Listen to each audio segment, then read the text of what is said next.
My name is David, and I need to tell you something I should have realized 40 years ago. I built a company worth $200 million. I had the corner office, the private jet, the house on the beach. People called me a success story. Business magazines wrote about me. Young entrepreneurs wanted to know my secrets. But here's what nobody knew. While I was building that empire, I was destroying the only things that actually mattered. And by the time I figured it out, it was too late to fix most of it. I'm 76 years old now. My company's gone. Sold it years ago. The money's still here. But honestly, I'd trade every penny of it to go back and do things differently. And no matter your age, if you're grinding away telling yourself just a few more years, I need you to hear this story because I was you. And I was wrong about everything. Let me take you back to 1978. I was 30 years old, newly married to Sarah, and I just started my own business.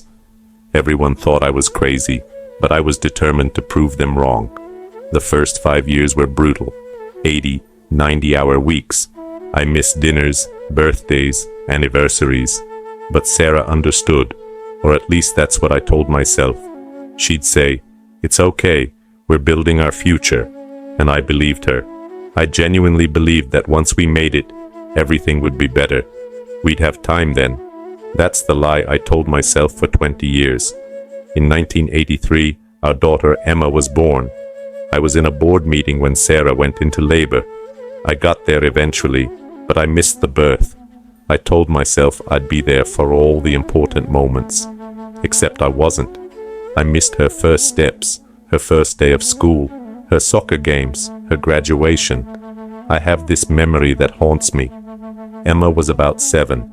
She came into my office with a drawing she had made of our family. She was so excited, but I was on a conference call. I held up one finger, just a minute. She stood there for maybe 30 seconds, then walked away. Years later, I found that drawing she'd written at the bottom. "I love you, Daddy, even though you're always busy." She was 7 years old. By the time I found it, it was too late to fix it. By 1995, we'd made it. The company was worth $50 million. We moved into a mansion.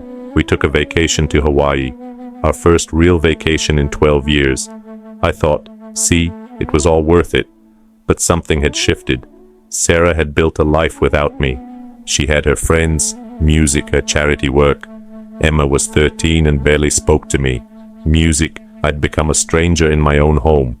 I told myself it was just a phase. Once Emma went to college, we'd reconnect. That magic then I kept waiting for. In 2001, Emma went to college. Stanford, I was so proud. But when we dropped her off, she hugged Sarah for 5 minutes. She hugged me for 5 seconds. Mechanical, obligatory. That same year, Sarah asked for a divorce. 23 years of marriage, and she was done waiting.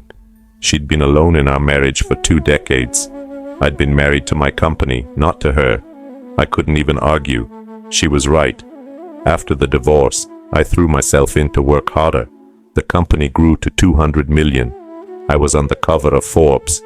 People asked me how I did it. I never told them the truth that I did it by sacrificing everything that mattered. In 2009, I had a heart attack. I was 61 years old. I was in my office working late, as always, when my chest started hurting. I drove myself to the hospital. There was nobody to call. Sarah had remarried. Emma lived in New York. My assistant found out the next day when I didn't show up for a meeting, lying in that hospital bed, hooked up to machines. I had this moment of absolute clarity. What was it all for? I'd built this massive company, but who was I building it for? Not for Sarah, she was gone. Not for Emma, she'd learned to live without me. For myself, for my ego, for some imaginary finish line that kept moving further away. I sold the company in 2012, got a huge payout, and then I had to figure out what that life was supposed to look like. 64 years old, with more money than I could spend, and nobody to spend it with. I tried to reconnect with Emma, called her every week, flew to New York. But here's the thing about time. You can't make it up. You can't go back and attend those soccer games. Once that time is gone, it's gone forever. Emma's civil to me now. We have lunch sometimes. We talk on the phone, but we don't have what other fathers and daughters have. We don't have inside jokes or shared memories. We're cordial, pleasant, but we're not close, and that's on me. She got married 3 years ago. She asked me to walk her down the aisle, and I did. But when she gave her speech at the reception, she talked about her mom, about how Sarah had been there for everything, how Sarah had taught her to be strong, how Sarah had shown her what it meant to be a good person. She thanked me for coming. That was it. She thanked me for showing up to her wedding like I was a guest, not her father. That night, back in my hotel room, I cried for the first time in decades because I'd missed it all. The moments that actually mattered. I'd been so busy building something I thought was important that I'd missed watching my daughter grow up. I'd missed being part of her life. And now I'm this elderly man she tolerates because I'm her father, not because she actually wants me in her life. Here's what took me 60 years to learn. Success means nothing if you're alone. Money means nothing if you have nobody to share it with. Achievements mean nothing if the people you love don't care. I see young men today making the same mistakes I made. I see them working 70, 80-hour weeks. I see them missing dinners with their kids because they have to finish one more report. I see them prioritizing their careers over their marriages, music, and they all say the same thing. I said, just a few more years, once I make partner, once I hit this number, once I achieve this goal, then I'll focus on family. But it never happens because there's always another goal, always another promotion, always another deal. The finish line keeps moving. And meanwhile, your kids grow up, your marriage falls apart, and you wake up one day as an old man with a bank account full of money and a heart full of regrets. If I could go back and talk to my 30-year-old self, here's what I'd say. Your company will survive if you leave at 5 o'clock. That meeting can wait until Monday. That email can be answered tomorrow, but your daughter's childhood won't wait. Her soccer game is today. Her school play is tonight.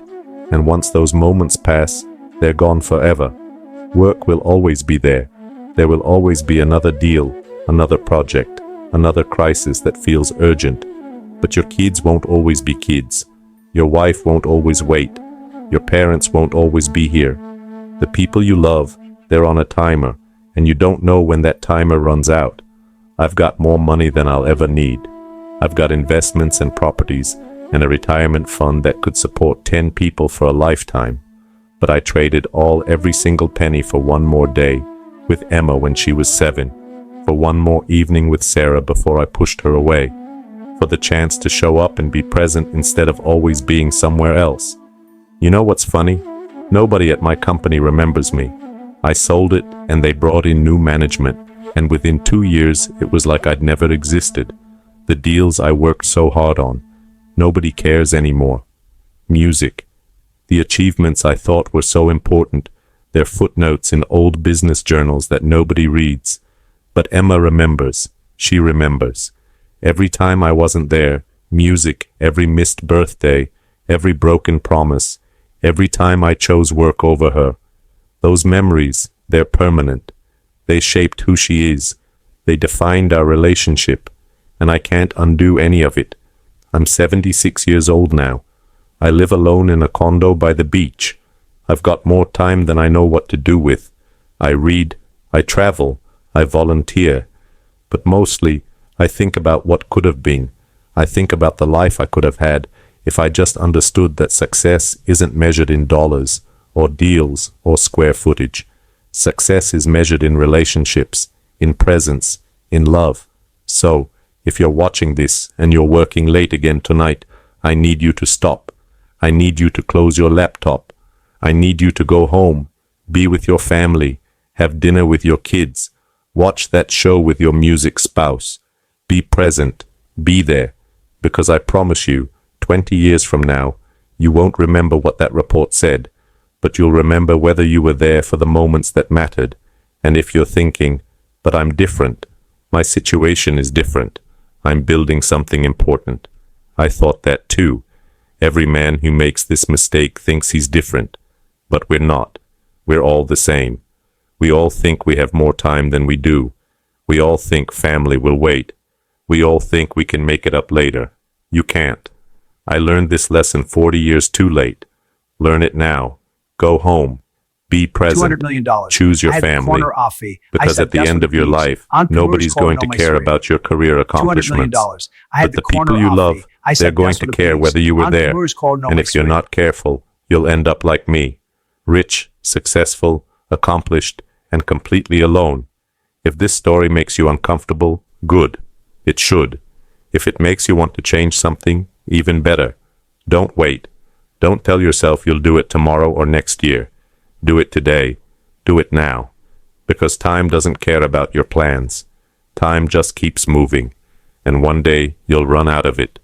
Leave a comment and tell me what you're going to do differently. Hit that subscribe button if you want to hear more from someone who learned everything the hard way.